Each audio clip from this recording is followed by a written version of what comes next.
할렐루야. 임마누엘 주의 성령이 우리와 함께 하십니다. 지금도 성령님께서 우리 안에서 함께 하시며 우리를 도우시고 지키시고 인도하십니다. 성령 충만합시다. 우리 옆에 분들하고 인사해 보겠습니다. 참 잘 오셨습니다. 주의 이름으로 축복합니다. 우리 함께 2021년도 표를 한번 읽어봅시다. 시작.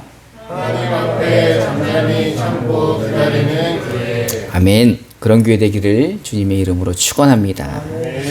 오늘은 종교개혁 제504주년이 되는 종교개혁 주일입니다. 이 종교개혁일은 1517년 10월 31일 비텐베르크 대학 신학부 교수이고 또 그 대학교의 주임 신부였던 마틴 루터가 교황 레오 10세를 향하여 독일 비텐베르크 대학 교회의 정문에 부패하고 타락한 로마 교회, 로마 카톨릭의 갱신을 요구하는 95개의 조항에 글을 붙이는 일로 종교개혁이 시작되었습니다.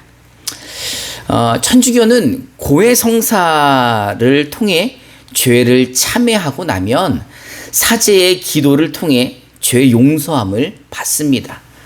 그러나 죄는 용서받지만 그 죄의 벌까지는 용서받지 못한다고 합니다. 그래서 그 죄의 벌을 갚기 위해 기도하고 선행을 한다고 합니다. 이거는 제 말이 아니라 네이버에서 제가 검색해서 알아본 지식입니다. 근데 이제 중세말 로마 교회는요, 이 더욱 타락하고 부패했습니다. 베드로 대성당을 건축하면서 많은 돈을 사용하였고 더 많은 재정이 필요하였기에 이제 교황이 이 죄의 벌까지 사면하는 면죄부를 판매하기 시작합니다. 이 면죄부를 사게 되면 고해성사로 인해 죄 용서함을 받고 용서받지 못했던 죄의 벌까지도 이 면죄부를 통해 용서를 받는 겁니다. 그래서 면죄부를 사면 더 이상 선행하지 않아도 되고 봉사하지 않아도 되고 기도하지 않아도 되는 것입니다. 그래서 많은 사람들이 이 면죄부를 사게 됩니다. 그런데 돈이 더 필요하자 이 교황 식스토 4세는 이미 죽어있는 사람들에게까지도 이 면죄부 판매를 합니다. 천주교는 연옥설을 주장합니다. 연옥이라는 것은 사람이 죽어서 그 영혼이 천국에 들어가기 전에 잠시 머무는 곳, 그 중간 단계를 연옥이라고 말하고 있는 겁니다. 그리고 이 교황은 천국의 열쇠를 받은 베드로를 계승하여 예수 그리스도의 대리자로서 죄 용서하고 그리고 남아있는 죄의 벌에 대해서 면죄해주는 면죄부 판매를 살아있는 사람과 죽어있는 사람에게까지도 판매를 하게 됩니다. 그렇게 해서 로마 교회가 부패하고 로마 교회가 타락을 하게 된 거죠. 이렇게 타락한 로마 교회를 향하여 루터가 개혁을 알리는 95개의 조항의 반박문을 그 교회 정문에 붙이게 되는 겁니다. 이로써 개혁주의 교회는 잘못된 신학과 그 신앙을 바로잡고 이때부터 개혁주의 교회가 오직 성령, 오직 은혜, 오직 믿음, 오직 그리스도, 오직 하나님께 영광이라는 구호를 외치며 하나님의 말씀으로 돌아가기 시작한 것입니다. 여러분, 코람데오라는 말을 들어보셨습니까? 이 코람데오라는 단어의 뜻은 하나님 앞에서라는 뜻입니다. 이 코람데오는 하나님 앞에서 살기를 소망하는 개혁주의 교회 성도들의 신앙을 잘 나타내고 있는 단어입니다. 오늘 우리가 볼 하나님의 말씀이 본문은 중세 기독교를 타락과 부패로부터 개혁하게 하셨던 하나님의 말씀입니다. 우리 로마서 1장 17절을 개혁 개정으로 한번 읽어봅시다. 시작. 우리는 하나님의 의가 나타나서 믿음으로 믿음에 이르게 하니 기록된 바 오직 의인은 믿음으로 말미암아 살리라 함과 같으리라. 아멘. 여기서 여러분 복음이라는 말의 뜻이 뭡니까? 복된 소리라는 거 아닙니까? 기쁜 소식, 이게 복음이에요. 그 어떤 게 진짜 기쁜 소식일까? 어느 사형수가 있습니다. 이제 뭐 이 사형을 받기 위해서 대기하고 있는 사형수에게 갑자기 어떤 사람이 나타나서 내가 대신 이 사형을 받아줄 테니 당신은 그냥 사십시오, 이렇게 이야기를 한다면 얼마나 기쁠까. 내가 원래 죽어야 되는데 나를 대신해서 누가 죽어주겠다니 얼마나 기쁩니까? 하나님께서는요, 죄인들을 대신하여 하나님의 외아들 예수를 이 십자가에 대속하게 하시기 위하여 이 땅에 보내주십니다. 죄인들이 받아야 될 그 형벌과 심판과 진노와 그 죽음을 예수님이 대신 감당해 주시겠다는 것입니다. 마태복음 20장 28절을 우리말 성경으로 한번 읽어봅시다. 시작. 인자 역시 섬김을 얻어온 것이 아니라 섬기러 왔고 많은 사람을 위해 자기 목숨을 대속물로 주려고 온 것이다. 아멘. 예수님은 이 땅에 그리스도로 오셨습니다. 그리스도라는 말은 구원자라는 말이죠. 어떤 방법으로 구원하시겠다는 겁니까? 자신이 대신하여 십자가의 죽음으로 말미암아 자기 백성들을 그들의 죄에서 구원해 주시겠다라고 말씀하시는 겁니다. 여러분, 이것이 복음 아닙니까? 이것이 기쁨 아닙니까? 우리가 우리 죄 때문에 심판받고 지옥 가야 되지만, 우리가 죽어야 되지만, 예수 그리스도를 믿는 사람들, 예수님이 십자가에서 우리를 대신하여 죽었다는 사실을 믿는 사람들에게는 죄사함을, 그리고 하나님의 자녀가 됨을, 그리고 영생함을 허락해 주셨다는 겁니다. 우리 요한복음 1장 12절부터 13절을 개역개정으로 한번 읽어봅시다. 시작. 영접하는 자 곧 그 이름을 믿는 자들에게는 하나님의 자녀가 되는 권세를 주셨으니 이는 혈통으로나 육정으로나 사람의 뜻으로 나지 아니하고 오직 하나님께로부터 난 자들이라. 아멘. 예수를 구주로 믿는 사람들, 예수를 그리스도로 믿는 사람들은 죄 용서함 뿐만 아니라 하나님의 자녀가 되는 권세까지 받았다는 겁니다. 이게 복음입니다. 오직 예수로만 구원받은 사람들, 예수님이 아무런 값 없이 무료로 공짜로 우리를 대신하여 죽어주셨다는 겁니다. 그런데 이 복음을 돈을 내고 사고 이 죄사함을 면죄부를 통하여 판매하고 그거를 산다는 것 자체가 사실은 말이 안 되는 거 아닙니까? 여러분들은 예수님을 믿기만 하면 죄사함 받고 하나님의 자녀가 되고 영생을 얻는다는 것을 믿으십니까? 우리는 이 믿음으로 구원받은 사람들입니다. 이 믿음으로 죄사함을 얻었고, 이 믿음으로 하나님의 자녀가 되었고, 이 믿음으로 영생을 얻어 이 믿음으로 천국에 가는 것입니다. 여러분 믿으십니까? 그런데 이 믿음조차도 누가 주셨습니까? 하나님이 주셨죠. 우리 에베소서 2장 8절을 우리말 성경으로 한번 읽어봅시다. 시작. 여러분은 믿음으로 인해 능력을 구원하셨습니다. 이것은 여러분에게서 난 것이 아니고 하나님의 선물입니다. 아멘. 우리는 하나님이 주신 믿음으로 인해 그 은혜로 구원을 받은 사람들입니다. 그리고 이 믿음은요, 하나님이 주신 선물입니다. 여러분, 선물을 받을 때 돈을 내고 받으면 선물인가요, 아닌가요? 그런 선물이 어디 있어요? 그죠? 선물은 아무런 값도 없이 무료로 그냥 주는 사람의 마음에 따라 주는 게 선물인 거죠. 하나님은 이렇게 우리에게 구원을 선물로 주셨습니다. 이 믿음을 선물로 주셨고 은혜를 선물로 베풀어 주셨습니다. 이게 복음인 거죠. 그러니 이 복음에서 가장 중요한 것이 무엇입니까? 하나님이 주신 선물, 이 믿음인 것입니다. 사실 세상을 살아갈 때도 얼마나 믿음이 필요합니까? 여러분, 믿음으로 세상 사시지 않습니까? 마트에 갈 때 얼마나 큰 믿음을 가져가야 돼요. 여러분들 마트에 사는 음식들을 어떻게 믿고 사십니까? 아, 이거 먹어도 되나? 이거 먹으면 죽나 안 죽나? 누가 독을 넣은 건 아닌가?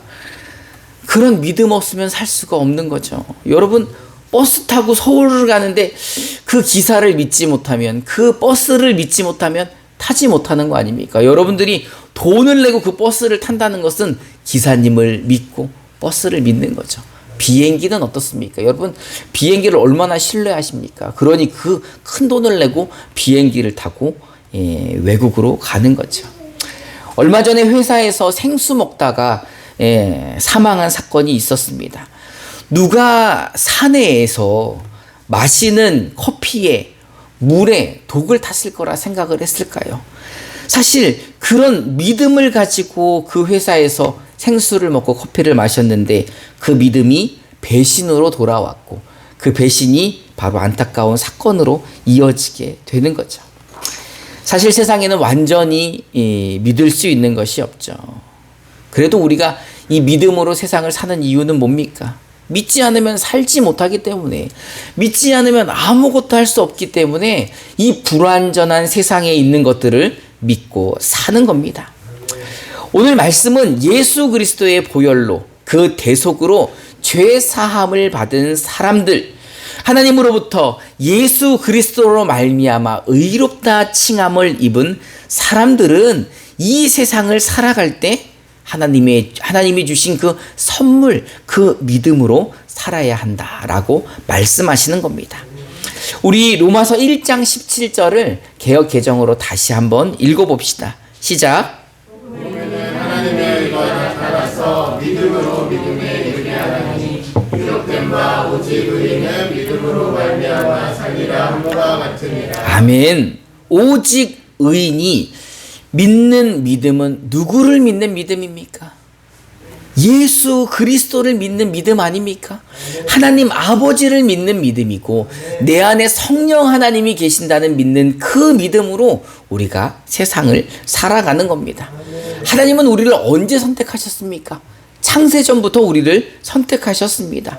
에베소서 1장 4절부터 5절을 우리말 성경으로 한번 읽어봅시다. 시작. 하나님은 세상이 창조되기 전에 그리스도 안에서 우리를 선택하셔서 사랑 가운데 그 앞에 거룩하고 흠이 없게 하셨습니다.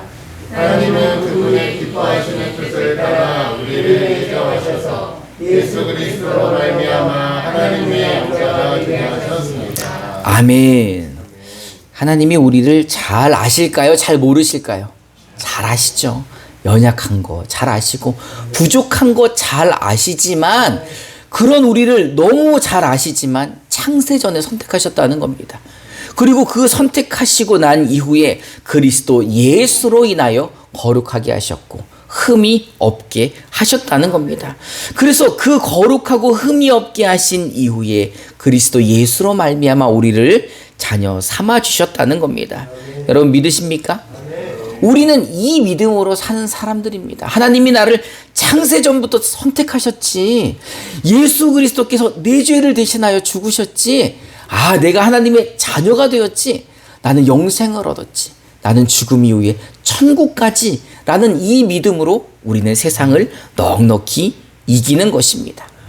어떤 분들은 나 오늘은 망한 것 같아. 나 오늘은 하나님의 자녀처럼 살지 못해서 오늘 죽으면 나 지옥 갈 것 같은데 어떡하지? 내일 죽어야 되겠다. 이런 생각을 하시는 분도 있을지 모릅니다. 나 오늘 하나님 앞에 또 죄를 지었네. 지금 예수님 오시면 나 천국 가지 못하겠다.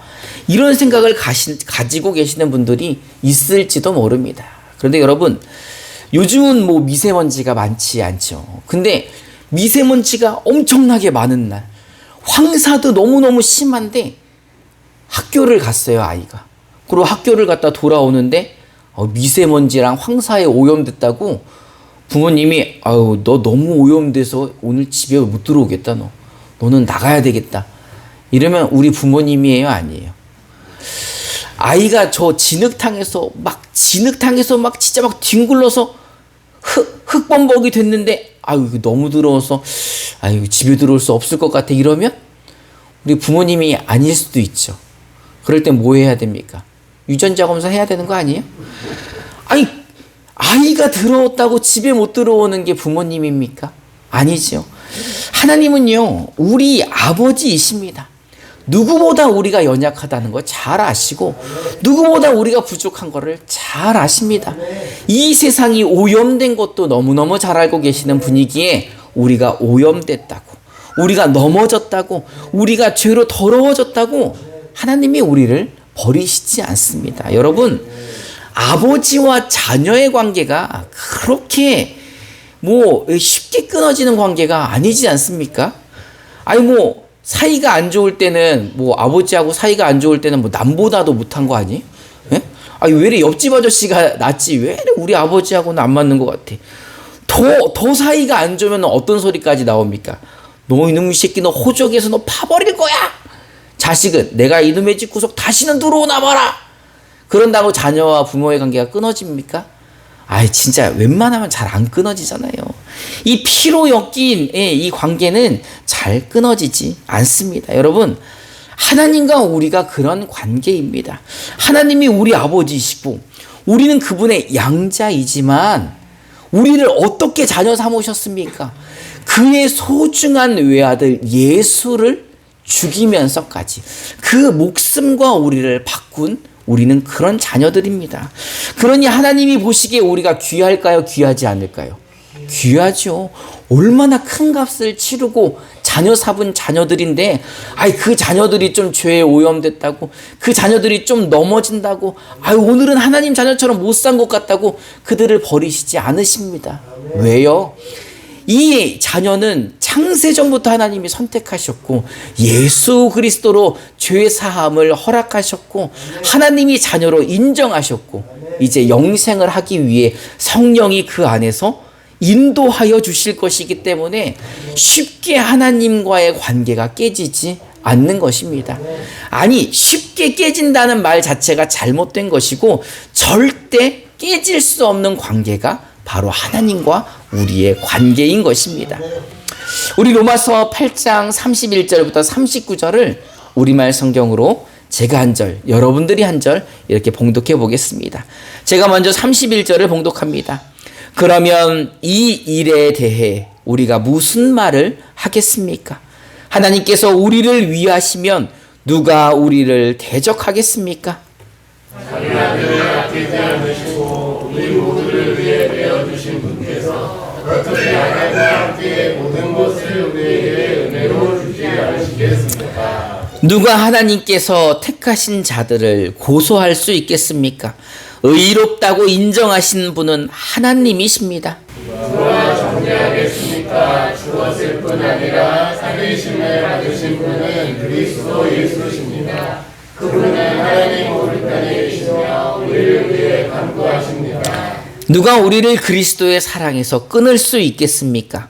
환난이나 곤고나 핍박이나 배고픔이나 헐벗음이나 위험이나 칼이겠습니까? 기록되기를 우리가 종의 주를 위해 죽임을 당하며 도살아 양같이 여김을 받았다 하고 한 것과 같습니다. 그러나 이 모든 일에 우리를 사랑하시는 분으로 인해 우리가 넉넉히 이깁니다. 나는 확신합니다. 죽음이나 생명도 천사들이나 악마들도 현재일이나 장래일이나 어떤 능력도 높음이나 깊음이나 다른 어떤 피조물도 그리스도 예수 우리 주 안에 있는 하나님의 사랑에서 우리를 끊을 수 없습니다.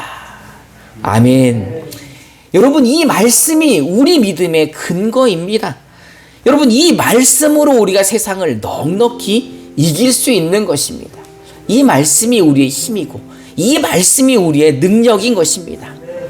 504년 전에 마틴 루터는 이 말씀을 읽으면서 오직 의인은 믿음으로 사는 것이구나. 면죄부를 돈으로 산다고 해서 죄가 용서받는 것이 아니라 예수를 믿는 그 믿음이 우리를 죄에서 자유케 하고 하나님을 믿는 그 믿음으로 우리가 세상을 넉넉히 이기는 것이구나라는 것을 깨달았습니다. 그리고 말씀으로 돌아가고 하나님을 믿는 그 믿음으로 세상을 넉넉히 이기게 된 것입니다. 여러분들은 하나님을 믿으십니까? 그분이 여러분들의 아버지이심을 믿으십니까? 그렇다면 이제 하나님 아버지를 온전히 신뢰함으로 이제는 더 이상 근심하지 마시고 염려하지 마시고 두려워하지 마시고 모두 주님 앞에 내려놓으시고 오직 믿음으로 하나님 아버지를 믿는 그 믿음으로 세상을 넉넉히 이기시기를 주님의 이름으로 축원합니다. 이 시간 우리 함께 찬송하면서 결단하는 시간을 갖도록 하겠습니다.